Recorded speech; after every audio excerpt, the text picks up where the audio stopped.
अस्सलामुअलैकुम गाइस भाइयों ते बहनों जी। तो गाइस भाइयों एंड गाइस बहनों, यहाँ पे हम तैयारी कर रहे हैं ग्रैंड इफ्तार पार्टी के लिए। सबसे पहले पकौड़ों का सामान सबसे पहले बना के रख दिया था मैंने। सबसे पहले सुबह सवेरे उठते साथ 9 बजे ये सारी चीज़ें कर करा के साइड पे रख दी थी, ताकि ये वाला जो काम है ना, ये लगता तो बड़ा आसान है यार, एंड पे कर लेंगे, प्याज ही काट रहे हैं, आलू ही काट रहे हैं, एंड पे कर लेंगे। लेकिन मुझे पता है कि एंड पे आके ना फिर आपको छोटी छोटी बेशुमार चीज़ें याद आ रही होती हैं। मैंने 2 बजे खाना बना लिया था सारा, एग्जैक्ट 2 बजे मेरा सारा मेन्यू रेडी था। और एंड पे आके जब 5 से 6 बजे बच्चों को भी रेडी करना है, घर को भी देखना है, फिर एंड पे आके याद आता है जी निहारी के साथ गार्निशिंग तो रह गई है, सब्ज़ धनिया काटने वाला है, वो बनाने वाला है, रायता बनाने वाला है, अदरक काटने वाला है, सब्ज़ मिर्चें काटने वाली हैं, प्याज फ्राई करने वाला है। ये वाले जो काम होते हैं, जो टॉपिंग्स होती हैं, एंड पे आकर आपको याद आता है ये भी रह गया है, ये भी रह गया है, ये भी रह गया। तो ये वाले काम मैं सबसे पहले कर लेती हूँ। लेकिन खैर फिर भी एंड पे आके अदरक जो है वो मेहमानों ने आगे काट के दी। लेकिन कोई नहीं, इनको पहले काटने का मकसद ये होता है कि ये अपना ही पानी छोड़ते हैं, फिर इतने मज़े के पकोड़े बनते हैं जब ये स्टार्ची सा इनका पानी होता है आलूओं का और प्याज़ों का। तो ये मैंने पहले ही सबसे बना के रख दिए थे और सबसे एंड पे जाके इनके अंदर बेसन मिक्स किया और वकार ने फ्राई कर लिए थे बड़ी कढ़ाई में। 2 पूर में सारे पकोड़े फ्राई हो गए थे। और हाँ, पालक मैं भाई क्यूब्स वाली डालती हूँ। इतनी मेहनत नहीं होती कि आप पालक ला के धो के काटें, और इससे भी इतना अच्छा टेस्ट आता है, बल्कि इससे ज़्यादा आता है कि बंदा ज़्यादा पालक डाल सकता है। ऑलरेडी वो कटी होती है, आपको मेहनत नहीं करनी पड़ती। दूसरी डिश थी विंग्स बना रहे हैं वकार साहब के विंग्स की इतनी तारीफ़ हुई है कि हर बंदे ने रेसिपी पूछी है।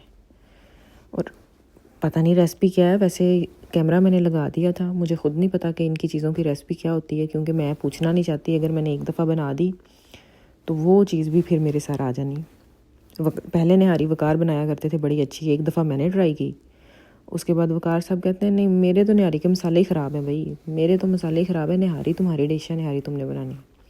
फिर बारबेक्यू वगैरह ये वाली सारी चीज़ें, ही इज़ द बेस्ट। इनको वकार ने मसाला मसूला लगा के मिर्गीनेट करके रख दिया है। I always say मिर्गीनेट। ये मिर्गीनेट हो गए थे। इसके अंदर मैं पकौड़ों में डालती हूँ साबुत धनिया, साबुत ज़ीरा, साबुत मिर्चें और थोड़ा सा नून, अजवाइन भी डालती हूँ मैं, कलवंजी भी लाजमी डालती हूँ। ये मेरे सारे मेन मसाले हैं। और खुदाया ये था पतीला, कोई मेरा ख्याल है 30-40 किलो वाला, या शायद आई एम एग्जैजरेटिंग, लेकिन मुझे नहीं पता। पतीला भाई बहुत बड़ा था। ये वीडियो में इतना बड़ा नहीं नज़र आ रहा। इसके अंदर जो चिकन है वो ऑलमोस्ट 6 किलो है। अब आप अंदाज़ा लगा लें कि ये जिसकी निहारी बन रही है वो थोड़ा चिकन नहीं है, वो पूरे पीस है। तो खैर इतने लोग थे माशाल्लाह, और पता नहीं निहारी में बरकत होती है या क्या थी। निहारी अपने पतीले में सिर्फ 2 या 3 सेंटीमीटर, या हाँ मेरा ख्याल है इतनी थोड़ी सी बस नीचे हुई थी। फिर मुझे सब को डाल के देनी पड़ेगी, और फिर भी अभी भी मेरी निहारी पड़ी हुई है। मुझे लग रहा था कि शायद ख़त्म हो जाएगी। वकार ने कहा भाई नहीं, पुलाव भी साथ लाजमी बनना चाहिए, क्योंकि एक डिश तो बहुत कम लग रही है। तो मैं जी पुलाव बनाऊँगा। मैंने कहा चलो बना लो। लेकिन खैर वकार के पुलाव को किसी ने नहीं चखा, वो भी मुझे साथ देना पड़ा कि भाई चलो कल खा लेना। सफाई सारी कर ली हुई थी। बच्चों को मैंने आराम से टीवी लगा के बिठाया। आज बच्चों ने टीवी माशाल्लाह बहुत ज़्यादा देखा, हालांकि मैं इनको टीवी नहीं लगा के देती। और निहारी ने, मुझे ये था कि निहारी तो मैं पहले ही 2-3 घंटों में बना लेती हूँ, 3 घंटे की डिश है, आराम से बन जाएगी। मैं निहारी 9 बजे बनाना शुरू की थी। 10, 11, 12, 1, 2, 5, 2 बजे तक अभी निहारी में उबाल आ रहे थे। इतनी चीज़ ओब्वियसली फिर ज़्यादा हो तो मेरा आइडिया नहीं था कि कितना टाइम लेगी, लेकिन चीज़ ज़्यादा हो तो फिर वो ज़्यादा टाइम ले लेती है। और विंग्स वकार इसी तरह बनाते हैं, ग्रिल करते हैं। जब उनका पानी जो नीचे आता है उसको हम निकाल लेते हैं, उसको हम पुलाव में यूज़ करते हैं जब नेक्स्ट टाइम कभी भी पुलाव बनाना हो। अदरवाइज़ मोस्टली जब भी कोई चीज़ इस तरह की बना रहे हो, सब्जी या मंदी या कुछ भी, तो उसका जो पानी होता है उसी से हम पुलाव बनाते हैं। इंतहाई मज़े का बनता है पुलाव। और मेरी सीक्रेट रेसिपी, सीक्रेट तो नहीं है, मैं हमेशा शेयर करती हूँ हर जगह पे, ये हर बंदे को बताती हूँ जो भी आता है हमारे घर के, भाई नान की रेसिपी दे दो। 2-3 मेरी रेसिपीज़ हैं नान की, डिफरेंट, सारी बहुत अच्छी हैं। और ये मेरी अल्टीमेट रेसिपी है जिसमें मैं सारा कुछ इकट्ठा डाल देती हूँ। मैं अंडे भी डाल देती हूँ, मैं दही भी डाल देती हूँ, मैं गूंदती भी दूध में हूँ, हर चीज़ एक साथ ही। यूजुअली मैं जो नान बनाती हूँ वो मैं पानी में गूंदती हूँ और दही डालती हूँ, या मैं दूध में गूंदती हूँ अलोन, सिर्फ दूध में, या फिर मैं अंडा डालती हूँ। तो ये डिफरेंट चीज़ें हैं जो आप ट्राई कर सकते हैं। लेकिन आज ज़रा गेस्ट आ रहे थे तो मैंने कहा यार नान ज़रा अच्छे होने चाहिए। तो खैर 4 किलो आटा था ये जो हमने गूंदा, और इसमें मेरा तो हाथ चल नहीं सकता था, तो फिर मैंने वकार की थोड़ी तरला मिनतें की कि यार एक आखिरी काम कर दो मेरा, क्योंकि निहारी और नान मेरी डिश थी, इसमें मेरी कोई हेल्प नहीं होनी थी। तो खैर मैंने उनके पकौड़ों में मदद की, इधर उधर की चीज़ों में। तो उन्होंने कहा चलो ठीक है तुम्हें आटा गूंद देते हैं। इतना आटा था कि मेरा तो बाजू नहीं चल सकता था। नान भाई मैंने बनाने शुरू कर दिए थे, बड़े बड़े नान लिए, और तंदूर में इतने मज़े के नान बनते हैं। तकरीबन टाइम लगता है, मैं आप लोगों को अगर बताऊं तो मेरा ख्याल है कि 3 मिनट भी मैं ज़्यादा कह रही हूँ, मैं रखती थी, नान रेडी हो जाता था। और अगर मैं दूसरा मतलब नान बना रही हूँ दूसरी साइड पे, तो उतनी देर में एक आधी दफ़ा वो नान जल गया। फिर मुझे ऊपर से मैंने चूल्हा भी स्लो रखा हुआ था कि मुझे टाइम मिले कि मैं दूसरी तरफ दूसरा नान जो है ना उसको रेडी कर लूँ, ताकि ये निकले तो मैं फ़ौरन दूसरा डालूँ। इतना मज़े का नान बना था, ये पहला नान था, इसको मैंने बटर शटर लगाया, मैंने बटर के बगैर भी नान रखे, क्योंकि इतने मज़े के नान बनते हैं कि इनको बटर भी लगाने की ज़रूरत नहीं होती। और मेरा ख़्याल है कि हम कितने लोग थे, माशाल्लाह से हम अराउंड अबाउट 30 लोग थे जो खाने वाले थे, मतलब जिनमें बड़े बड़े बच्चे भी थे, सारे अफराद थे।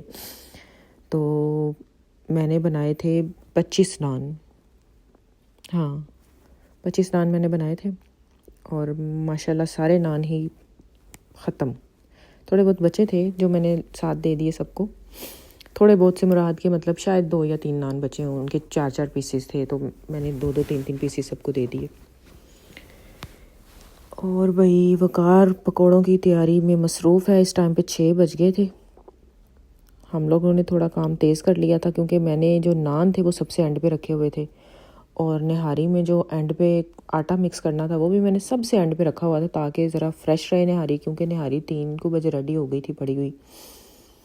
तो आटा मैंने फ्रेश डाला, निहारी के अंदर जो तरी है जिसमें निहारी पकी थी मैंने वही उसका ऑयल निकाल लिया था।